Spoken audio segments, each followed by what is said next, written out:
Little Red Riding Hood. Once upon a time, there was a dear little girl, who was loved by everyone who looked at her, but most of all by her grandmother. And there was nothing that she would not have given to the child.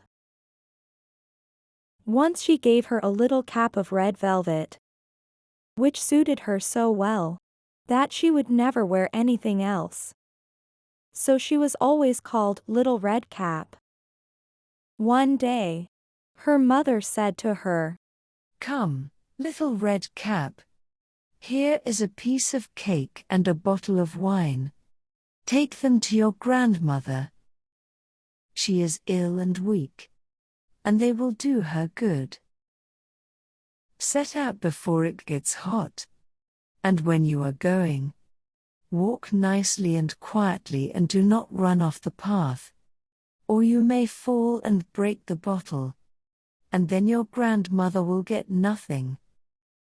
And when you go into her room, don't forget to say, 'Good morning,' and don't peep into every corner before you do it." "I will take great care," said Little Red Cap to her mother, and gave her hand on it. The grandmother lived out in the wood, half a league from the village, and just as Little Red Cap entered the wood, a wolf met her. Red Cap did not know what a wicked creature he was, and was not at all afraid of him. "Good day, Little Red Cap," said he. "Thank you kindly, Wolf." "Whither away so early, Little Red Cap?" "To my grandmother's." "What have you got in your apron?" "Cake and wine. Yesterday was baking day, so poor sick grandmother is to have something good, to make her stronger." "Where does your grandmother live, Little Red Cap?" "A good quarter of a league farther on in the wood. Her house stands under the 3 large oak trees. The nut trees are just below. You surely must know it," replied Little Red Cap. The wolf thought to himself, "What a tender young creature! What a nice plump mouthful! She will be better to eat than the old woman. I must act craftily, so as to catch both." So he walked for a short time by the side of Little Red Cap, and then he said, "See, Little Red Cap, how pretty the flowers are about here. Why do you not look round? I believe, too, that you do not hear how sweetly the little birds are singing. You walk gravely along as if you were going to school, while everything else out here in the wood is merry." Little Red Cap raised her eyes, and when she saw the sunbeams dancing here and there through the trees, and pretty flowers growing everywhere, she thought, "Suppose I take grandmother a fresh nosegay. That would please her too. It is so early in the day that I shall still get there in good time." And so she ran from the path into the wood to look for flowers. And whenever she had picked one, she fancied that she saw a still prettier one farther on, and ran after it, and so got deeper and deeper into the wood. Meanwhile, the wolf ran straight to the grandmother's house and knocked at the door. "Who is there?" "Little Red Cap. Replied the wolf. She is bringing cake and wine. Open the door." "Lift the latch. Called out the grandmother. I am too weak and cannot get up." The wolf lifted the latch. The door sprang open, and without saying a word he went straight to the grandmother's bed and devoured her. Then he put on her clothes dressed himself in her cap, laid himself in bed and drew the curtains. Little Red Cap, however, had been running about picking flowers. And when she had gathered so many that she could carry no more, she remembered her grandmother and set out on the way to her. She was surprised to find the cottage door standing open. And when she went into the room, she had such a strange feeling that she said to herself, "Oh dear! How uneasy I feel today. And at other times I like being with grandmother so much." She called out, "Good morning," but received no answer. So she went to the bed and drew back the curtains. There lay her grandmother with her cap pulled far over her face, and looking very strange. "Oh, grandmother," she said, "what big ears you have." The better to hear you with, my child, was the reply. "But, grandmother, what big eyes you have." she said. The better to see you with, my dear.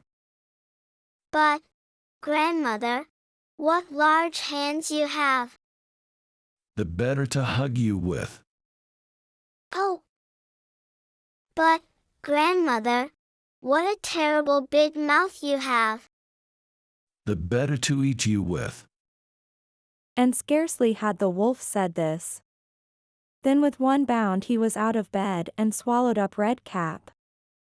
When the wolf had appeased his appetite, he lay down again in the bed, fell asleep and began to snore very loud. The huntsman was just passing the house, and thought to himself, "How the old woman is snoring. I must just see if she wants anything." So he went into the room, and when he came to the bed, he saw that the wolf was lying in it. "Do I find you here, you old sinner?" said he. "I have long sought you." Then just as he was going to fire at him, it occurred to him that the wolf might have devoured the grandmother, and that she might still be saved.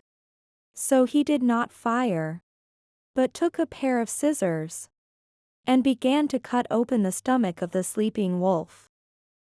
When he had made 2 snips, he saw the little red cap shining, and then he made 2 snips more, and the little girl sprang out, crying, "Ah, how frightened I have been! How dark it was inside the wolf!" And after that the aged grandmother came out alive also, but scarcely able to breathe. Red Cap, however, quickly fetched great stones with which they filled the wolf's belly, and when he awoke, he wanted to run away, but the stones were so heavy that he collapsed at once, and fell dead. Then all 3 were delighted. The huntsman drew off the wolf's skin, and went home with it. The grandmother ate the cake and drank the wine which Red Cap had brought, and revived. But Red Cap thought to herself, "As long as I live, I will never by myself leave the path, to run into the wood, when my mother has forbidden me to do so." It also related that once, when Red Cap was again taking cakes to the old grandmother, another wolf spoke to her, and tried to entice her from the path.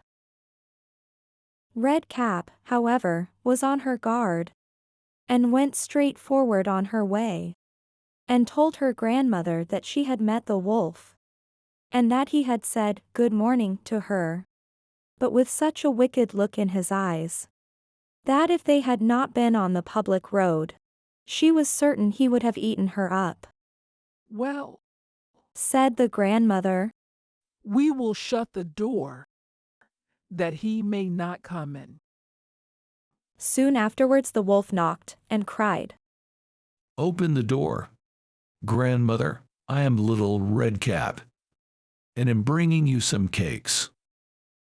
But they did not speak or open the door. So the graybeard stole twice or thrice round the house, and at last jumped on the roof, intending to wait until Red Cap went home in the evening, and then to steal after her and devour her in the darkness. But the grandmother saw what was in his thoughts. In front of the house was a great stone trough. So she said to the child, Take the pail, Red Cap. I made some sausages yesterday. So carry the water in which I boiled them to the trough. Red Cap carried until the great trough was quite full. Then the smell of the sausages reached the wolf, and he sniffed and peeped down, and at last stretched out his neck so far that he could no longer keep his footing and began to slip, and slipped down from the roof straight into the great trough, and was drowned.